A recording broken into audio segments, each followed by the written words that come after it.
কবি প্রমথনাথ বিশির কবিতা বলো বলো বলো। তুমি আমার মনের কথা জেনে ফেলেছ, ওইখানে তোমার জিত। আমি তোমার মনের কথা জানতে পারলাম কই? আপন অন্তরের অগাধ রহস্যের মধ্যে বসে আছো, অমাবস্যার কর্পূটে দ্বিতীয়ার চন্দ্রকলাটির মতো।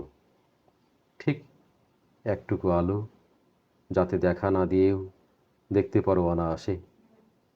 সত্যি তোমায় জানতে পারলাম কই? যদি বলি তোমায় ভালোবাসি, তুমি হাসো।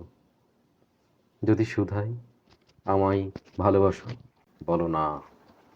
এত নিশ্চিত, এত অসংশয়, মরুভূমির সূর্যোদয়ও বুঝি এত নিষ্কলুষ নয়। যদি বলি কেন ভালোবাসো না, অমনি বলো কেন উত্তর নেই। এতদিনে ওই প্রশ্নটির উত্তর পেলাম না। ছোট্ট একটি প্রশ্নের কি মহতী সম্ভাবনা। কেবলই শুধাই কেন, কেন, কেন। কেবলই উত্তর পাই, কেনর আবার উত্তর কি? এ উত্তরহীন উত্তর দেওয়ার সময় কখনো মুখ তুলে চাওনি। হঠাৎ একদিন চোখে চোখে গেল ঠেকে, প্রত্যাশিত উত্তর গেল বেঁধে।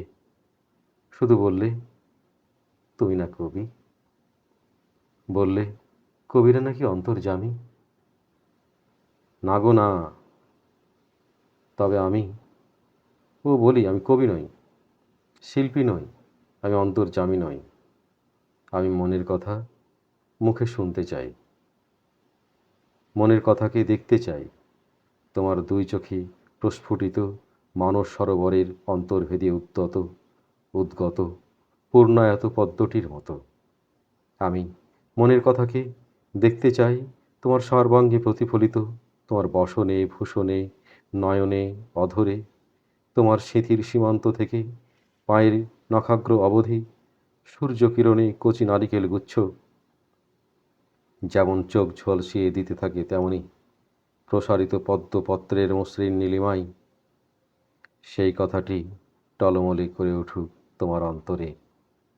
শক্তি নিঃসৃত একটি মাত্র মুক্তোর মতো বলো, বলো, বলো।